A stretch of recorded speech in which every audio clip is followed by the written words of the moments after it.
Welcome back, everyone, to our webinar series, Embracing Change. We've got two amazingly intelligent and very grounded individuals, one Dominik and Octavian. We're going to have a conversation that's going to challenge or have us consider a new approach towards succession planning.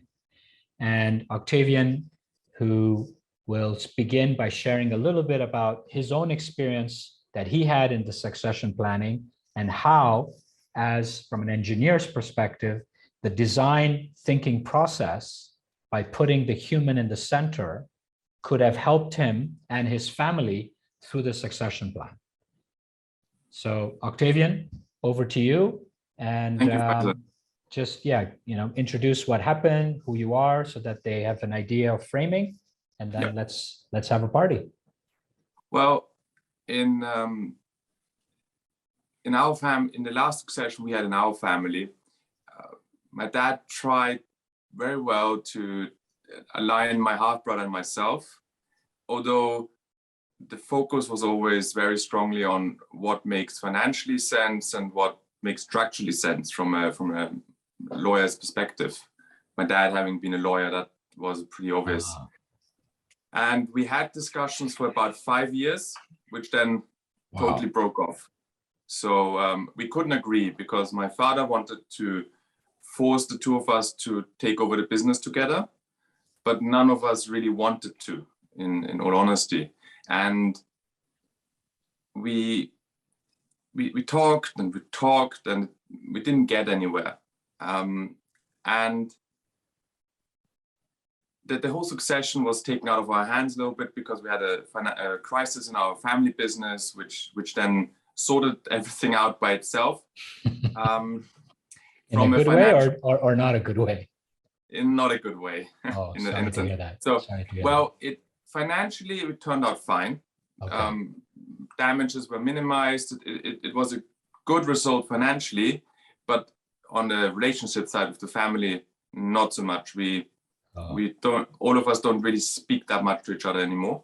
And I think, well, it happens. And I think if you want to make a succession successful, it needs to be successful not only financially, but also on the emotional side. Yeah. You know, what's it worth if the family stops interacting together, speaking with each other? So it took me quite a while to process all of this. And at some point I looked at our succession and said, well, how did it go in the generations before us? Didn't go that well either. So that it's like a red line through the family a little bit. Okay. So which generation are you? Which generation, if you don't mind? Well, it depends where you start counting. Yeah, I'm a descendant from one of Austria's princely houses. So as long as the records go back, I think I'm 33rd generation. But our succession process had to change for the last 3 generations, because previously to the Second World War in Austria, everything was given to the oldest. That was pretty simple. The second son would usually join the military. The third son would usually go to the clergy, and the girls were married off. So that's how it traditionally went. So after the Second World War, legislation changed, and every child got a minimum share they had to receive. Yeah. So that put the family in a new situation, and that's when the emotional part gets more important, because people need to agree on something. You can't just force it down everybody's throat. Yeah. And so that's the last 2 generations had a different situation than it was before. And I studied engineering, so we focus on product development. So design thinking or solving problems is something I studied and I like to use. So I thought, what happens if you look at succession as a problem that you want to solve, and you want to create a product that solves the problem, and that's a succession plan. So that's product or the process. Okay, same. Well, same thing. Okay. Yeah. Well. So the process leads you to the product, which would be the succession plan. Okay. Okay. And who are you solving this for? That would be the family. So they would be the users, essentially clients, as you would see it that way. Yeah. And so when you put that at the center, it will force you to apply human-centered design, which is what design thinking is based on. Okay. Which basically means that you start with the humans and you start with their needs and their wishes and their beliefs. That's what you analyze first. Okay. So that will force you to start with the people who you're solving for, rather than looking at, oh wow, what makes financial sense, what makes sense by law, how do we do this? That would come much later in the process. So you're actually going to the core why, basically, right? Exactly. Yeah. Right? Why are we doing this? For whom we're doing this, right? This is the joke. It's family business, family office, but the business and the office comes first, and the time, energy, and resources on the family is marginalized, and that's why we built what we built as well. So I'm 100% with you so far. Keep going. Yeah. This is getting fun. So this is depending on which design thinking process you want to use. There's several different ones. I like to use the Stanford one because the one best known. Okay. It has 5 stages. The first one is the empathy stage, which is where you try and get to know your users, which would be the family members. Okay. That's usually that I can imagine that being quite an important stage that will be quite hard, because people don't really like to share their feelings openly. So you'll probably have to get in someone to help, and neutral person that finds this out for the family. So it's independently done, right? We do this independently, one-on-one. We don't do this in person until later, right? So that's okay. Later the group comes together. Okay. The beginning, it's important to sit one-on-one with every family member to understand where they're coming from, what's important to them, what do they want, do they even know what they want? That's often a problem. And so once you get all this together, you can then go to the next stage, which is the define stage, where you define the problem. Usually, when you do it for a product, you would write a problem statement to make sure that it's a short statement to state what is the problem at hand that we want to solve. Okay. And with all the information you gathered in the empathy phase, which is kind of a research phase, you will write a product specification where you say, okay, what are all the points that we need to solve for to make this successful? And usually you would rank them, what's most important, what's less important, because it's very rare that you can find a solution that will solve all of the points. Okay, so it's not the one common, it can be multiple. Yes, it can be multiple. Okay. Because if you have, for example, different people, several people, one wants to be a musician, so that would be something that's important to keep in mind. So that would be a specification point. Let's call him Adam. Adam wants to be a musician, so keep that in mind. And so you can put all these things and form a specification list that you can keep in mind for the next phases that are to follow. The next phase after, so we had empathy, define, and now would be ideate. So that's where you have ideas, how this could work. And that's the ideation phase is a very important phase that's often done badly, because what's really important is that none of the ideas get judged by anybody. Okay. Otherwise, if you have an idea and I judge it immediately, your creative juices are gone. You're like, okay, there's no safe space here. I can't share my ideas. I'll stop. Yeah. And so in design thinking, the empathy phase, you diverge. You want to find out as much as you can. Yeah. While in the define phase, you converge again, trying to get to a single point, which is exactly. And then the ideate, you converge again. So exactly. Opening, closing, not closing, but narrowing, opening. Okay. Exactly. Exactly. And there needs trust to be able to do each step, right? Otherwise. Exactly. And it doesn't So necessarily have to be done in open space. It can be done individually and then eventually. Yes. Yeah. So if you do the ideation phase well, there's several methods, which could be group sessions, which can be sessions where everybody is on their own. Sometimes you can ideate by forbidding to speak.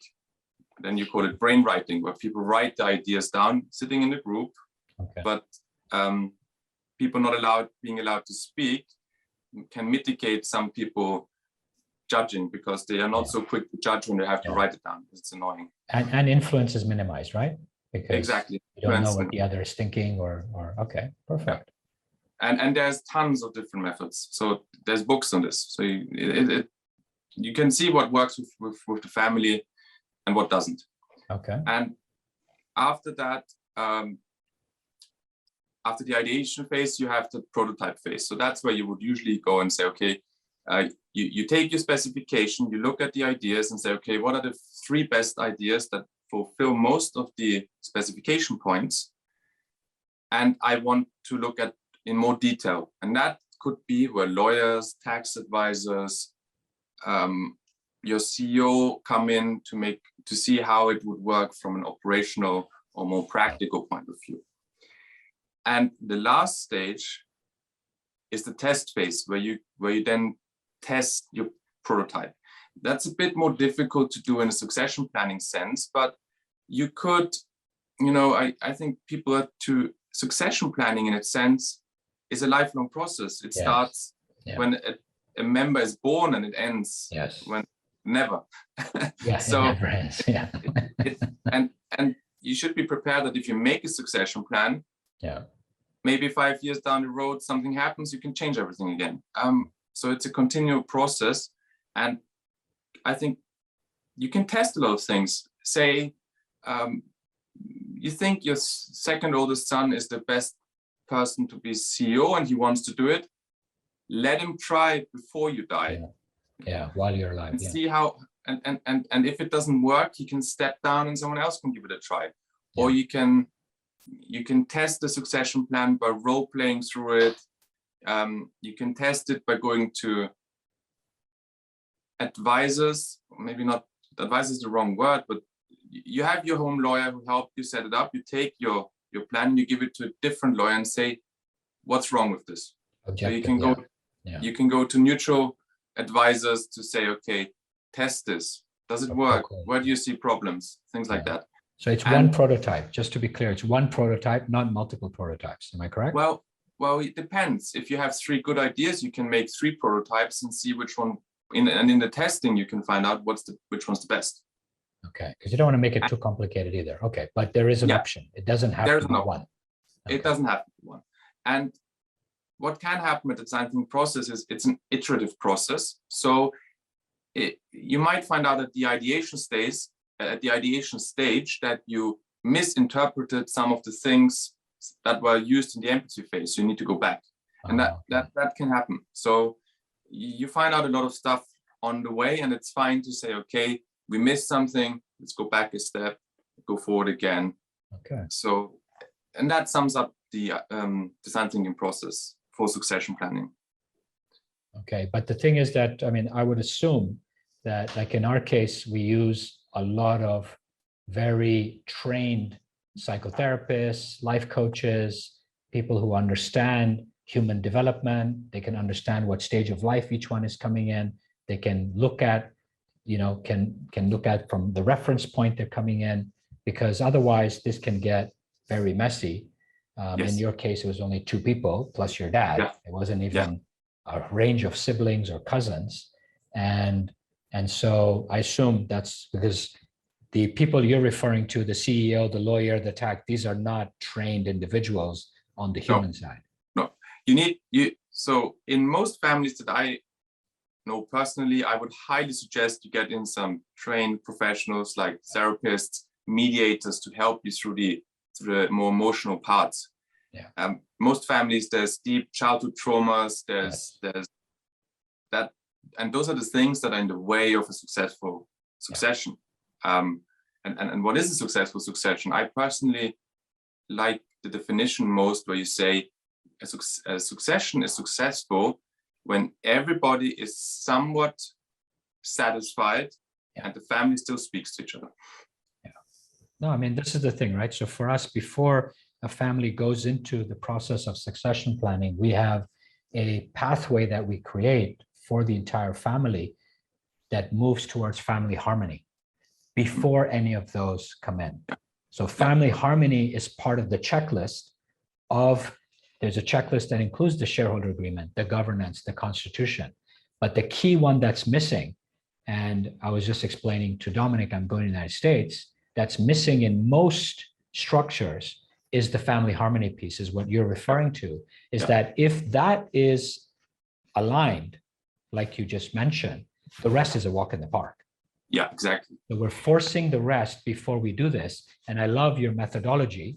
The only thing that, which I'm glad to hear, is that we need the humans to be able to facilitate this so that people feel safe and are open, right? Because I'm writing my next book and I'm edited 3/4 of it. And it's about imposition, expectation, and judgment.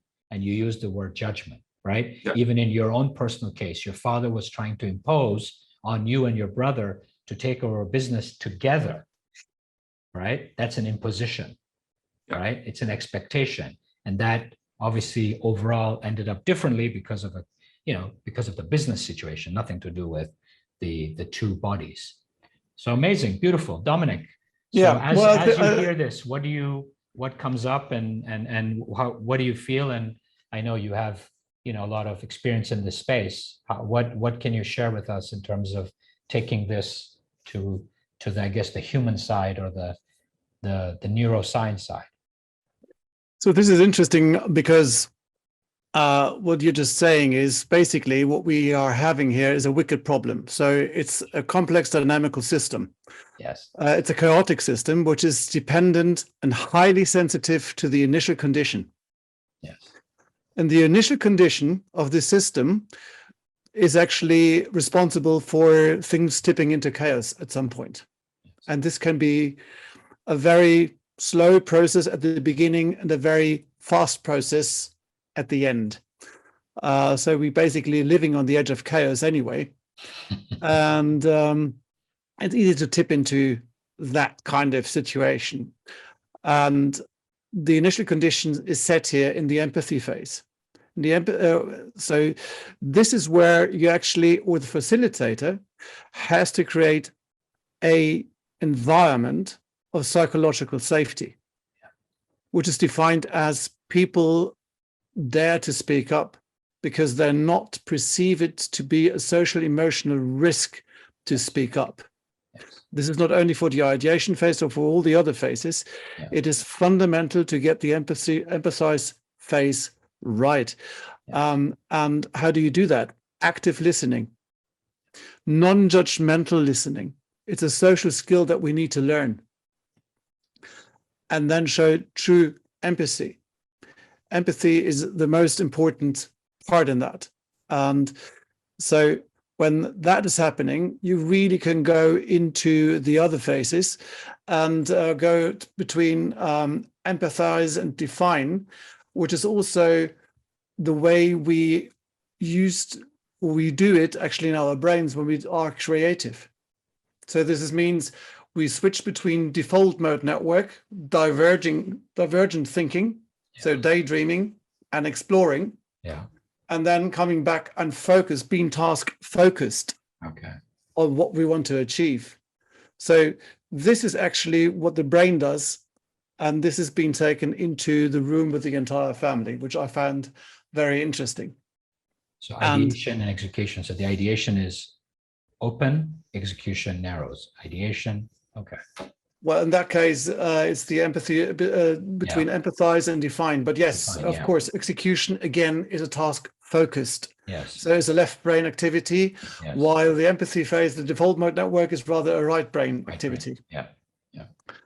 And the actually defining the goal. Also, that is rather interesting because there is actually a part in our brain, the ventral medial prefrontal cortex, kind of that part that is responsible for the logical thinking. this is where goals are represented. And when we have these goals really represented there, all our neurology, the brain power, actually focuses on that goal, if it is really an embodied cognition. So when we achieve that kind of embodied cognition during that design thinking process in the entire family, then the whole system converges upon reaching that goal. Which means we no longer speak about commitments, we speak about, not about compliance, we speak about commitments, which is longer lasting. And commitment is not, I commit to do something, but I am committed. I feel part of it. I'm feeling in an embodied cognition that we're driving this forward to this goal. Because in a succession, there's obviously two people, yes, but there's the entire system you have to take along the journey.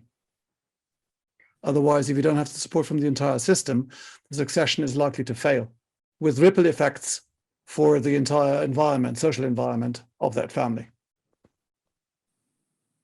So Octavian, as you hear that, what are you aligned? Are there things that you feel you'd like to add or push back as you hear Dominik share?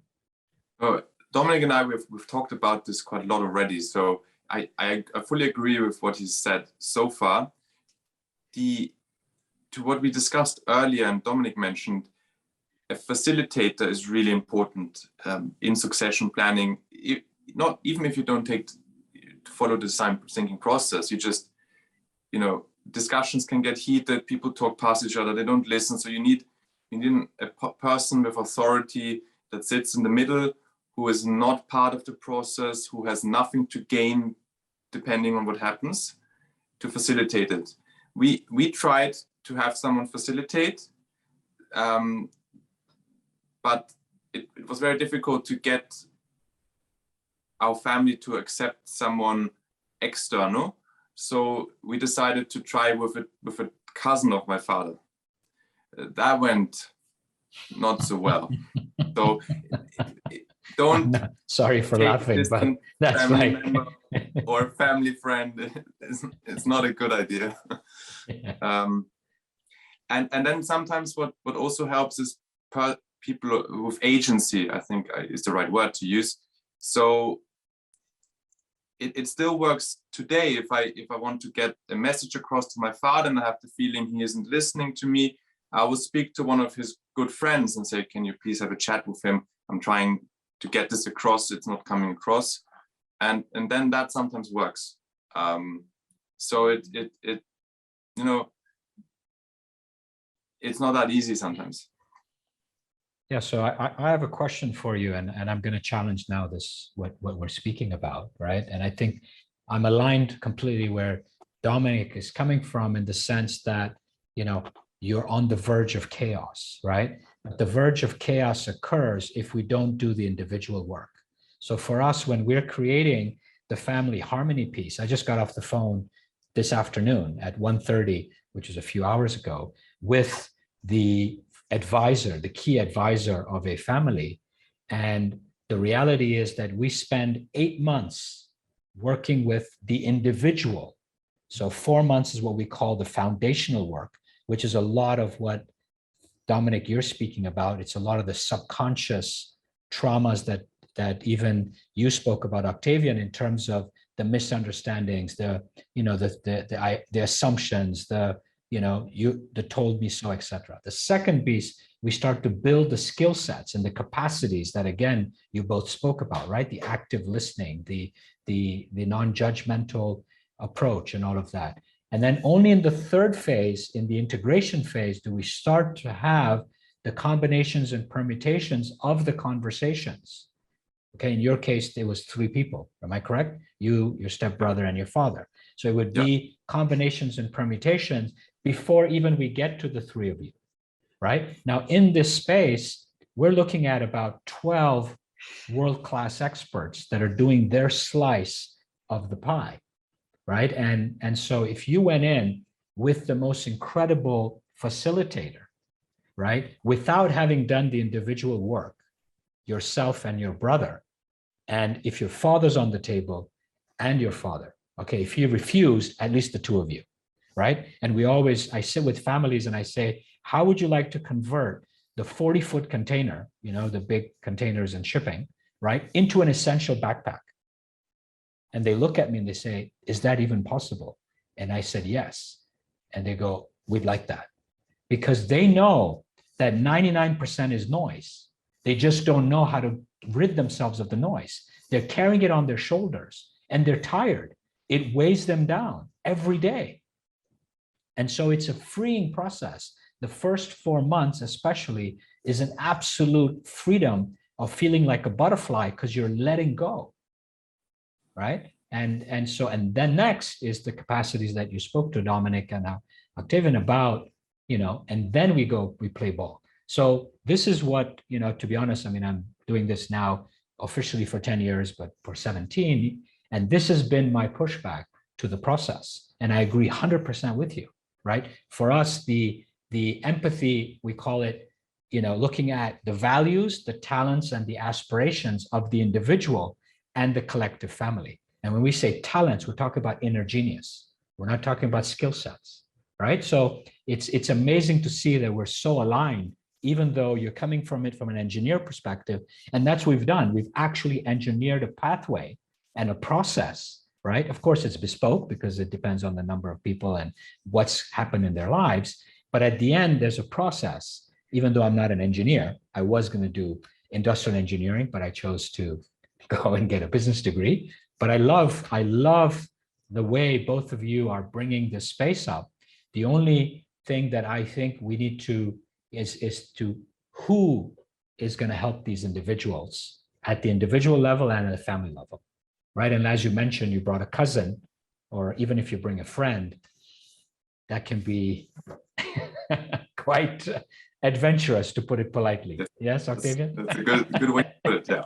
Yeah, this is then a kind of the perceived information asymmetry. Someone knows someone that other people don't, and it also can actually create conflict for generations to come. And conflicts in multi-generational conflicts are near to impossible to actually get rid of. Yeah. So again, coming back to the initial condition, you may be able to set a fertile ground for chaos in this generation, which actually pans out in 3 generations henceforth. Yeah. Well, Dominik, you mentioned chaos. It's an interesting point with succession planning as well. Is if you change a system and you go, because the succession is a change in the system, there's always a phase of chaos. Yes. And I think people are too scared of that chaos phase. You need to embrace it because chaos is needed for change. True. Yes. Well, I disagree, because I think you need to embrace complexity.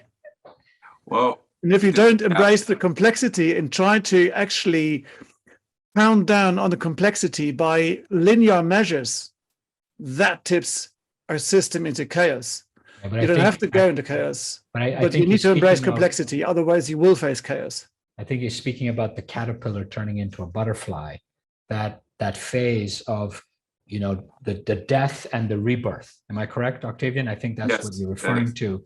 He's not talking about chaos as an annihilation and everybody starts to, shoot at each other, not physically, obviously. But, no, it's a transition. I do agree. It's a transition phase. That's for sure. It's not transgenerational. It's a transition. Yes. But these are dynamical, complex systems. Yeah. So they move all the time. When you look at the system, you only see a snapshot. The logical second after, it's different. Yeah. And so we need humans to work with the elements of that system, the individual, because it's a fractal view, right? And then we need to look at the relational patterns. Yes. And it needs iterations, because dynamical complex systems only can be solved in iterations. Yeah. So the human element is important, but so is digitalization that can help. Because, remember, all the chaos theory and complex system theory only took momentum in the 80s when we had computing power. Yeah, but I think Octavian is trying to bring a little less scariness to the concept of chaos. A lot of people, when they hear chaos, they feel and start to feel loss of control, right? They feel like we're going to lose ourselves, right? And we're going to lose our loved ones, or we're going to lose the relationship. So I think what Octavian is trying to say is to embrace it rather than be fearful of it, because on the other side, there's something yummy and magical, and that's what we all want. Yes, Octavian? I don't know. Yes. I'm just paraphrasing Right. your, because I'm looking at your body language, and because Dominik, is we love simplicity. Dominik loves complexity. I know. Yeah. We're just poking at Dominik now, Yeah. because we can. Again, coming back, what you do, and you just said, Feisal, you are embracing complexity. Yes. You may not call it that, but this is what I mean with embracing complexity and accepting that social systems like families are complex systems. Yes, I agree 100%. And that's why we don't, we find it unfair to put the onus on one facilitator or one human being, because they have a genius, which may be 35% of what is needed, but they don't have the full spectrum. But in most cases, they are asked to do the whole 9 yards. And as a result, it ends up challenging, to put it politely. Yeah, I agree with you. I think you need a facilitator for the succession planning. Yes. That's it from top to oversee it. Yeah, yes. But there's many little parts where you need other people with specific skill sets. Yes. If there's a lot of, say, trauma in the family coming from childhood, you need a trauma specialist to look at that. And something that you mentioned earlier, with you have this month-long process that you work through with families. Not every family may want or can afford such an intensive process. That's one, and you mentioned it's bespoke. And sometimes certain family members don't see a problem. And we believe that when you walk them through succession along with design thinking, it could help them see the issues because they're put on the table. Yes. No, I agree.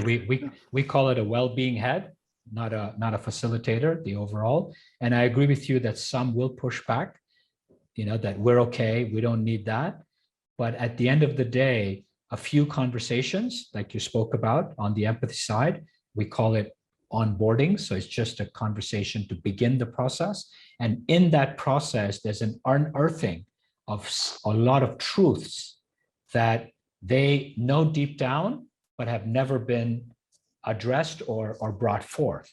And from there, the opportunity to begin the process, even if they say to us, we don't want to commit for the whole year, before they go to the lawyers and the trusts and all that, we say, okay, let's at least do the first phase, which is the foundational phase. At least we know the foundation is strong. You can build what you want, but let us at least work on that piece. So I agree with you that it's the unearthing, the opportunity for that expression, right? See, and the design thinking process, again, and what you do, it is embracing complexity, which is often ignored. Yes. And I agree. People are looking at it like linear, and it's not working. And that is why we came up with this system, which, yes, you are right. I mean, working with 12 experts to 15 experts in a year is not simple. For us, it's simple because we see the flow and we see the slices. But from an outside, it can be considered obviously a complex system. But the idea is for there to be fluidity. We want the family to feel like there is a flow and a sequence that helps them slowly move forward, with the process and be aligned as they move through. Because remember, it's you change, everything changes, right? And as each person does that, you have a beautiful expression that they all go back to what was when they were little children, when they played in the playground and they went to have ice cream together and all the beautiful things they did as a family completely is rebirthed. Now, in your case, I understand you had a stepbrother, so it would be a little different. The design would be different because you may not have been in that same space, but Exactly. it's still possible. So, just a question for you: Did any of you do intensive personal work, individual work, or no? Nobody did. You just showed up with facilitators. We just showed up with not even a facilitator at the beginning. So my dad, so my dad took on the family business, Okay. not wanting to do it. So that was already an issue. Okay. Yeah. So he was very eager to pass it on. So the first conversation we had is hot when potato. I finished. Dominik, Yeah, they're playing hot potato. I finished high school. I did my A-levels in the UK, and I remember I did a little bit of traveling afterwards for a few weeks, and one of the stops was Mallorca, and my dad came there as well. So we had like an uncle of mine lives there, so there was like a few days with the family instead of me just traveling around and drinking a lot.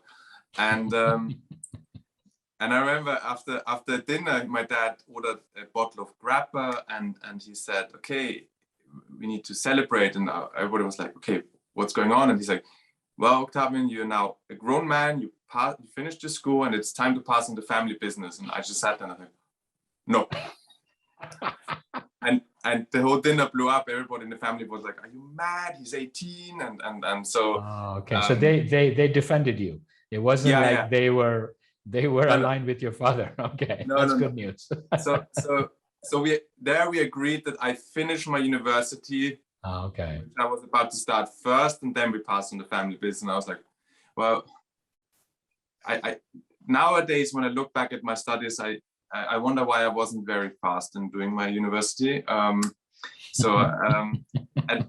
my dad then again at a certain point he said, "Okay, well, it's now time to pass it on." And I always said, "Look, I'm still young, and my half brother is 15 years older than me. So and the age difference between my dad and me is 43 years. So that makes it a bit more difficult. And my brother was old enough, but had his own business and his own family, and so it made everything a bit complicated. So no, we didn't do any individual work. I've been doing a lot since 2016, but not. That was when already things were at a bad point. So I haven't spoken with my brother since then as well, for example. So but it's difficult, my mother, for example, still sees therapy as a sign of weakness. She's very sad that I go to the therapist, for example. Okay. It's a mindset. It's a mindset. I mean, it's I mean, that's just, I mean, they will think what they think, right? You have to decide exactly what you choose. And so how that I would be interested how, say, a family member comes to you and says, "Feisal, I want you to help us," and then you encounter that maybe half the family or a certain generation is totally closed towards the idea of all of this. What do you do? So the thing is, when you say close, first of all, we don't use the word therapist. Okay, we have psychotherapists in our system. None of our professionals are labeled as that. Of course, their bios make it very clear. So we would approach it from a very different angle, right? Where you look for the entry point, right? And the entry point, like, for example, we have somebody now that we're taking care of where the child is experiencing some challenges, okay? Now, and these are not little children. These are children in their 20s, late 20s. I think that was probably the age you were in. So imagine your body started to express itself, okay, in ways that become a medical issue because of the pressure that your father was putting on you and forcing this unity of takeover, right? And so what happens is we frame it from the perspective of, to your mom, for example, how we would like to have a few conversations to help you support Octavian as he goes through the process.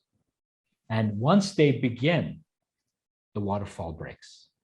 See, remember, everybody wants to have a conversation.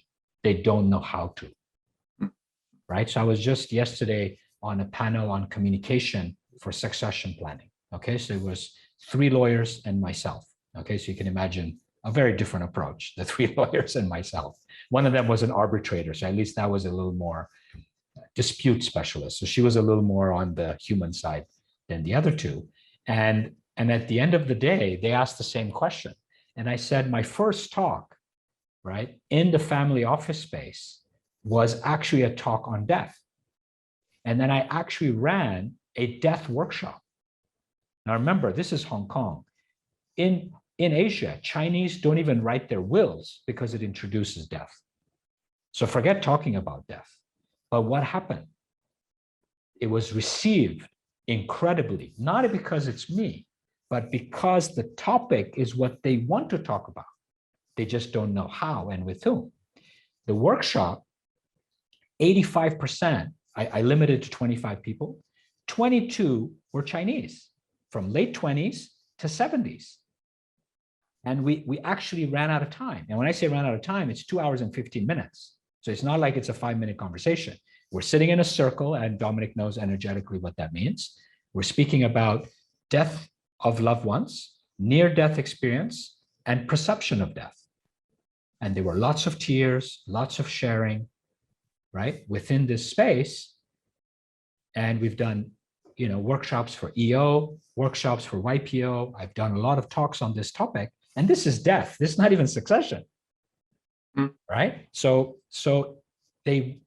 people want to, right? It's about framing. So my answer to your question is how we frame it.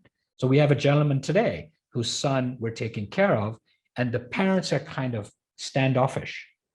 And so the family called me and said, Feisal, we need them to engage.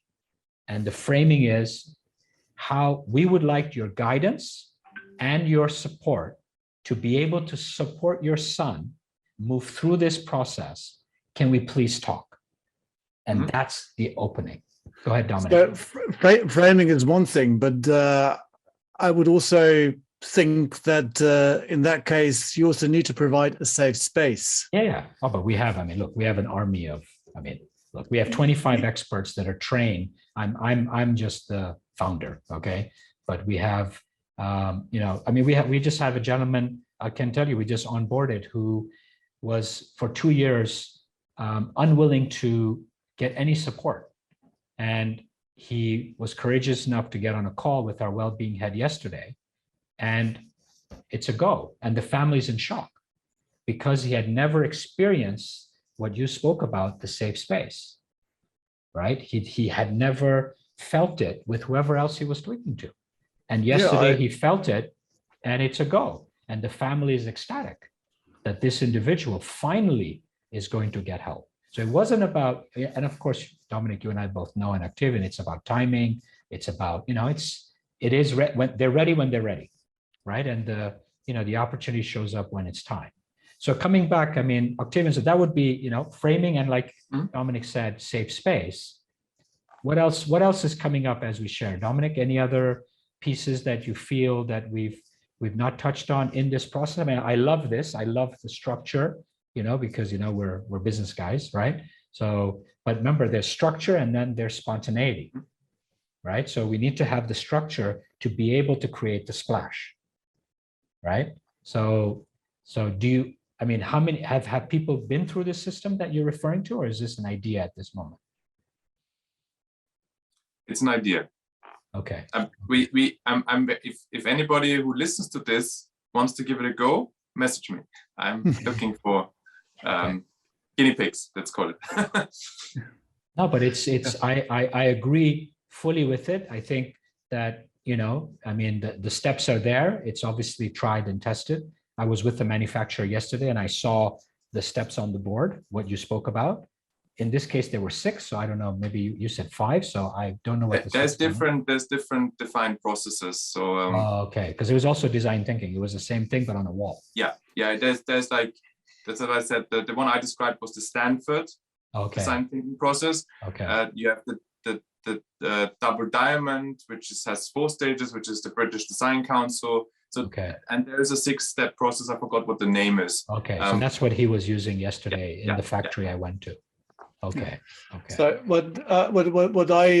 so first of all, psychological safety, when I learned about the concept and study it, I told it my mother, and she said, I mean, her spontaneous reaction was, that doesn't exist.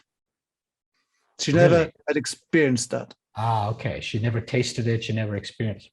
So No. she felt it's not possible. Yes. And it is so important for the social system to actually be productive, become resilient, and even anti-fragile, so that it can learn. And the thing I think with design thinking, it should be a balance between creating the safe space and engaging people. Yes. So because we know this Gaussian curve, where which shows on the left-hand side, it's when you are calm, your performance goes down, and that calmness can also be a false sense of calmness, because people don't dare, as you said, don't know how to engage. Yeah. And if you put it to the other extreme, into distress, where you overwhelm people, that is not going to be productive.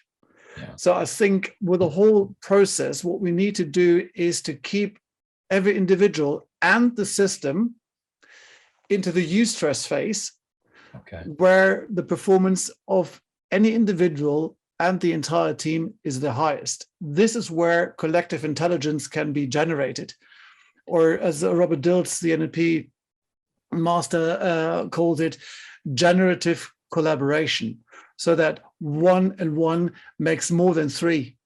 Yes. This is what you want to actually achieve in that, during that process, and then also find ways to engage and re-engage on a constant basis, because, as we said, it is a constant process to work not only on a succession, but to take all that design thinking process into the family, to keep the family system synchronized. Okay. So you're talking about the parasympathetic, sympathetic nervous system being balanced in order for it to thrive. So you're saying that space, so you end up here and not going back to the amygdala and going to your fight or flight. Yeah, well, yes. I guess because the one doesn't work with the other. Again, the brain is a complex system. Yeah. So because they have found out they cut off the emotional parts of the brain, or one significant part, the amygdala, and they found out that people would still be able to find to argue logically, but they couldn't make a decision. So we need emotions to make decisions. Okay. So if we don't understand our emotions, we don't understand our decisions. Yeah. So it needs to work together. It needs to come together. So and do you feel that when your mother? So do you feel that your mother, when she said that that doesn't exist, do you feel that it's because she hasn't had the opportunity to really go deep into her emotions? Do you feel that's maybe one of the pieces? No, the contrary is true, because amazing. She did a lot of work. Okay. It is just her experience and how she was brought up. Okay, Home so wasn't the a place emotion is there, but the whole, amazing. No, just to understand, right? Where. Yeah. So, but coming back to what we were talking earlier, the eustress part of that curve, where we are fully energetic, you would call it flow. Where we connect with our emotions and our logical parts, this is where we can actually perform the highest. Okay, amazing. So Octavian, you feel that you ever had that opportunity to be in that space, whether you call it the space he's referring to or flow, or do you feel you're always on the ends, the two ends of flow? I've had flow before, yes, definitely, and I do think I have experienced spaces of psychological safety here and there, but most of the time in life, it hasn't really been there. I'm speaking about when you were in the process. We were mostly on the ends with your stepbrother and your father. You feel you were on both ends. You mean in that process? Yeah, that's a good question. Give me a second. Have we ever? I think there were moments where we got close to it, but I don't think we ever were in it.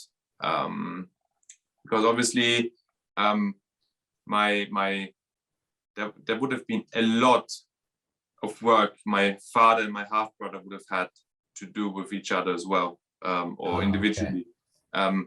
That was an issue, and then there wasn't really much problems between myself and my half brother, apart from that we didn't really know each other that well. So when he came, so my half brother came to join us in the same place where we lived for the process, and that's only when we actually really got to know each other better.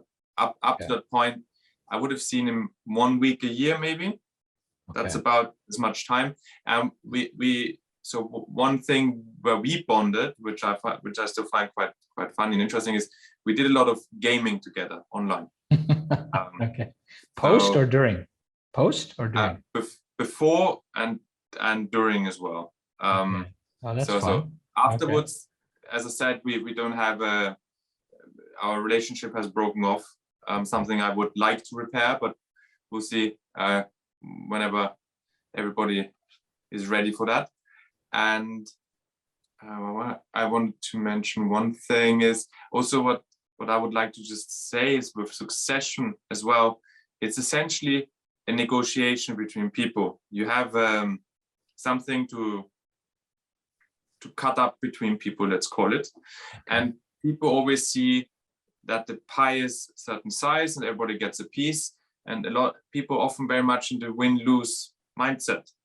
It's like, okay, if I get so, but there's, when you pass on, when you do a succession with the family, the financial wealth is only one part. There's so much more. People don't see that, and I find if you explore the people's interests, their wishes, what they would like to do better, and sum it up, people are able to see that there's much more than just the financial wealth, and that saying no to something and thus getting less from the financial wealth gives you more of what you actually want, so that it is actually succession can create win-win solutions if people are open for it. So basically saying the definition of wealth we must consider to go beyond financial. That's what I'm hearing. Yeah. There's different concepts about it. I think some of the 5 pillars or whatever. You have the reputation of the family, the relationships, the legacy, history, social. Yeah. Dominik, what do you feel? You feel that is that happening more and more? What he's referring to in terms of expanding that definition, or do you feel people are still zoned into the financial, which is then creating the chaos that you spoke about? Well, actually, the financial is not creating the chaos necessarily. Obviously, when the family is centered around the money, it's more likely. Okay. But I think when we talk about wealth, we need to look at socio-emotional and financial wealth. Yeah. So I think this is kind of wealth is being created by the human capital, by the human being with the intellectual intelligence, the emotional and social intelligence. Yeah. And that leads to social capital, or what I call social capital, which is basically the ability of individuals working together, supporting each other, so that the whole is more than the sum of its parts. Yes. In families, unfortunately, the whole can be also less than the sum of its parts. But what I'm asking is, do you feel people are now listening and doing what you're saying, or do you feel that what are you experiencing as you work with families? So I don't necessarily work with families, but I do a lot of research, look into my family and speak to other family members. Yeah. And I feel there is more and more the realization that there's more than money, and that the money is actually linked to family dynamics. Okay. And this is also what as you know, I'm working on to actually bring it back to the families and find a dollarized problem, saying the family wealth is made of the social system, and the social system can destroy the wealth. And how can we quantify that and dollarize that? Yes. By calculating a value at behavioral risk. So, meaning that if we go to someone who still thinks it is the money and not the family, then there's also kind of, I can't feel it, I can't touch it, it's not tangible, I can't relate to it. Or I don't want to relate to it because I know something is going on, but I don't want to know. Yeah. Now, and if we meet these people and say, look, I can dollarize the problem and make it visible to you, does that open doors? I believe so. So, and what we do here is basically creating a game that actually will understand the relational patterns based on cooperation. And as Octavian just said, from succession, there can be a very good outcome if people cooperate. Yeah. And this goes through the family. The whole system can have a very positive outcome and a nonlinear positive outcome when people cooperate. So in that game, we will be testing the propensity to cooperate and transform this into a probability, pseudo-probability between 0 and 1. And with that, we can weight the financial wealth, because social emotional wealth is hard to measure. Okay. But we can then say, look, we've got $1 billion. If the family has got $1 billion today, the family plays the game and will understand after the game, for example, that they have $650 million at behavioral risk. So their financial wealth is actually only $350 million. And because we don't like losing, or we hate losing twice as much as we like winning, it may open the doors to people with business acumen and the need, but not the justification to speak about the matter. Yeah. And that shall open the door to say, yeah, well, I don't like to lose $650 million or whatever it might be. And say, Feisal, can you help me reduce that number? No, that's incredible. That's amazing, because that way it also, I mean, it's, one is about losing, but then it's the risk, right? That 2/3 of my risk is on this side and only 1/3 is actually the business. And that's crazy, right? From their perspective, because they think they're only thinking the business side, not realizing there's a massive risk that's underlying without them knowing. It's like, that's amazing. So how far are you from that? Sorry, I just, there was, I said, how far away are you from this dollarization model and formula that you're working on? How far away are you? By the end of the year, we shall have a minimum viable product, and then looking for test players Q1 next year. Okay, so please reach out to me, and more than happy to support you with the test players. Marvelous. Thank you. Octavian, are you excited to see what comes out of this? I think what Dominik's up to is incredible. Yeah, I'm very excited to see how that turns out. I've joined some of the like, I think Dominik, you had some students to design the game. I watched them test it. It looks pretty very, very promising, I think, and very interesting. As Dominik says, you can make the problem for the family visible, because at the moment the emotional problems is always like this squishy thing nobody wants to touch and nobody understands, and like, so no, we don't have any problems in our family. And then you look around the table and you're like, oh yeah, okay, fine. You do. if you say so. Yeah, if you say so. So yeah, I think I'm very excited to see the finished product. Yeah, it's progressing well. So we have advanced Octavian, and it was actually with the Fresenius University, with the Department for Game Design and the psychology department, that we are creating this game. Wow. But we need to test play it because we need to validate the parameter. We just can't go and fantasize. Yeah. So it needs to be scientifically validated. Otherwise, it doesn't make sense, because we need to know what we are measuring is the right thing. Otherwise, it's just a game. I'm not in for that. Yeah. So we come to an end to our time together. I'd like to give you an opportunity to share some closing remarks or a reaffirmation or a reminder, whatever you feel will be able to help the people listening in terms of, considering the design thinking process, to look at the risk side of the other side, the social capital and the complexity that's involved, to not end up in chaos, which could result in something that we don't want. So Octavian, Dominik, whoever wants to go first. Okay, yeah. Well, I have some closing remarks which might not go so much along the design thinking process, but more in general to succession. Yeah. To remember, if you're not just a CEO of a company, you are probably a mother or a father, brother, sister, maybe you're the son or the daughter. So the business, you can lose financial wealth, you can make it again. It doesn't run away. Your connections will stay with you. If you have a good reputation, it will stay with you. But your family connections, when they're gone, they're gone. And it's very hard to rebuild relationships and very painful to lose them and to get them back. So remember, there's more to life than just making money. So family first. Don't forget the family. Put the family first. Money comes and goes, but relationships are what matter. That's what I'm hearing. Yeah, that's what Beautiful. I'm trying to say. Thank you, Octavian. Dominik? So I would think embrace complexity, work with the social system, not against it.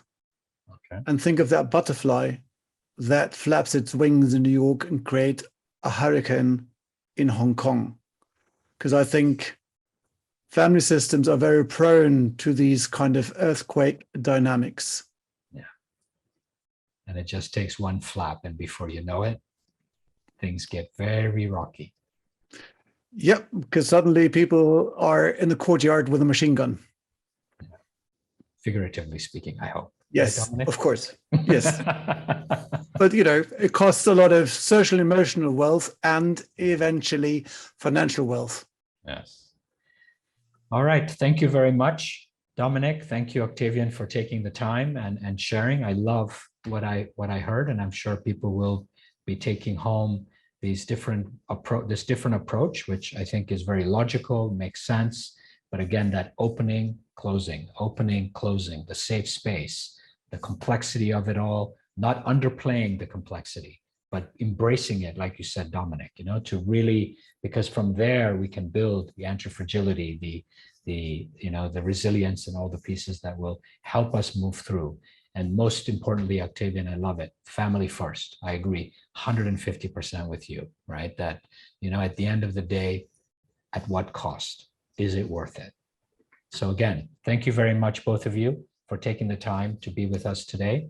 And I'm looking forward, Dominik, to hopefully participating and supporting this game that you've created. And Octavian, we will reach out to you as we receive comments on this process, so they can hopefully have a conversation to discuss, the next steps. All right. So thank you, everyone. Thank you again, and we'll see you soon.